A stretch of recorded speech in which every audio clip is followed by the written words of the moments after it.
It is my pleasure and honor to be here. I am representing Vilnius University in Lithuania, and obviously for us Lithuanians, the Russia-Ukrainian war is a key issue, but it happens to be an extra personal issue for myself as well.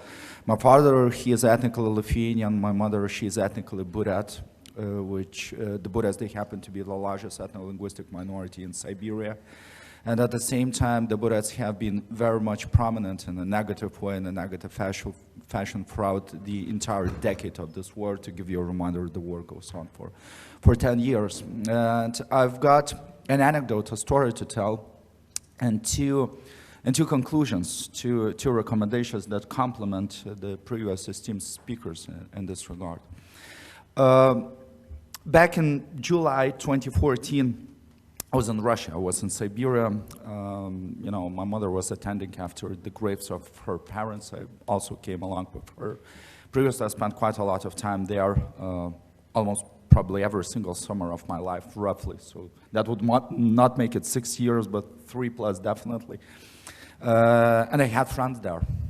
My birthday is on the 16th of July, midsummer, right? So we had a party with my friends, and then the next morning, you know, just woke up, switched on the TV screens, etc., and saw the news about the Ukrainian military plane being shot down by the so-called rebels representing the so-called People's Republics, the Donetsk, to be particular in this regard. And my friends, being, well, my friends, they perfectly understood my political position on the issue, but our relationship was, you know, we're kind of pinching one another when it came to the understanding of what had been going on in Ukraine back then. And they were like, look, we shot your plane again, like that, right? And this appeared to be the case because throughout several months beforehand, the Russians had indeed shot a couple of planes, transport planes, including that with Ukrainian paratroopers on board.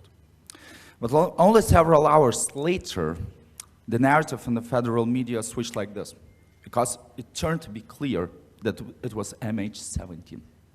And my friends, those same people who just a couple of hours ago were laughing and making, you know, jokes about these being the Ukrainian servicemen, right? They were like, oh, look, right? These are the Ukrainians who actually shot the plane. And I was like, are you stupid?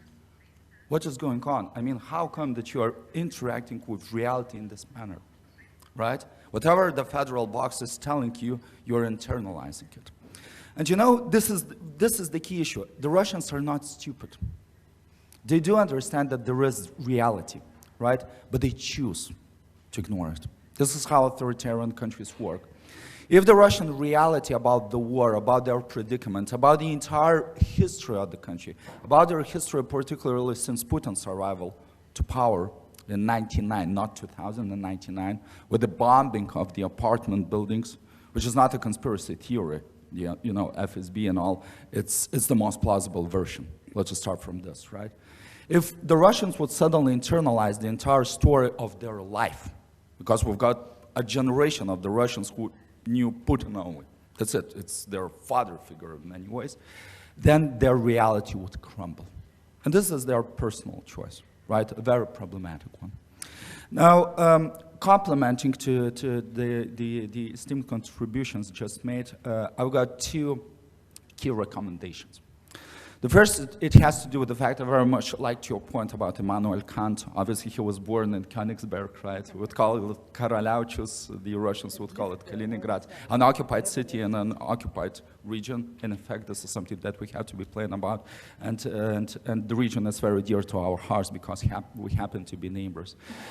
Take a look at what the Russians have done with the legacy of Immanuel Kant. It's actually very much telling. There is a house, yeah, but other than that, it's really non-existent that much.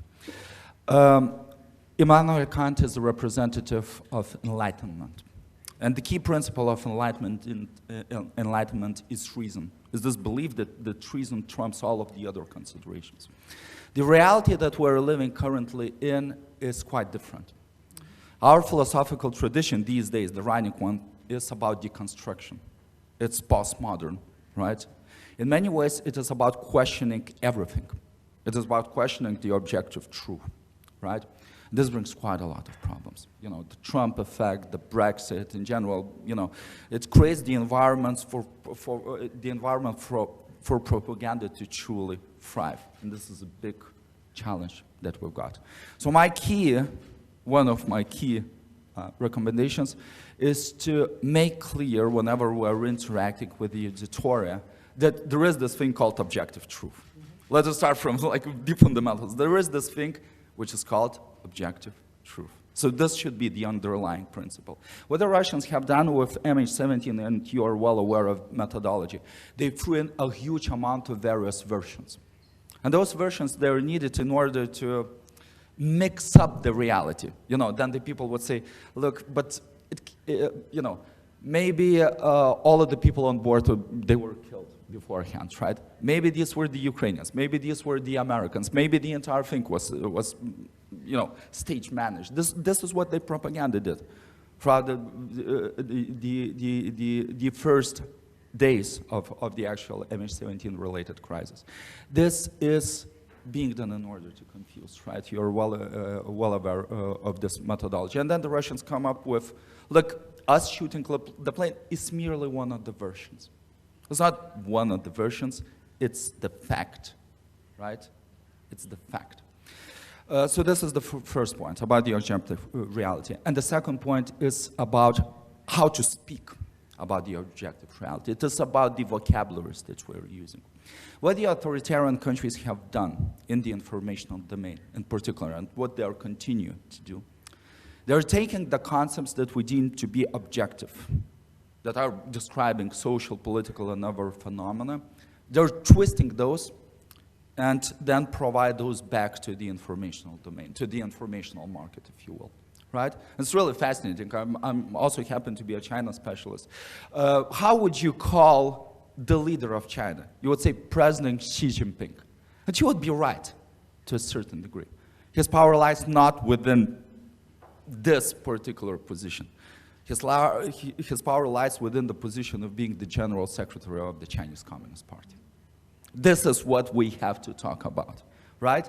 We are neighbors to Belarus. You would say President Lukashenko. President Lukashenko is not the president. The president of Belarus is located in my hometown, in Vilnius, and that's Svetlana Tikhanovskaya. The president of Russia is not Vladimir Putin. We don't know who that is, because what he did during the latest elections was, in effect, an usurpation of power, even according to the Russian constitution. Let us be plain about that. So this is only one of the examples how we are actually playing their own game. And there are so many other examples. You know, what they're very good at, you know, the term Orwellian, at twisting the language, right? And let us not follow their leash. Let us release ourselves from that leash, and let us be very strict about the definitions that we're using. The Russian Federation is not a federation, first of all, right? It's only merely a name, right? It does not operate as a federal structure. Believe me, I know. Right, I spent 3 years in Buryatia. It's not a federation, and this is only one of the beginnings, right? How we would disentangle this entire problem.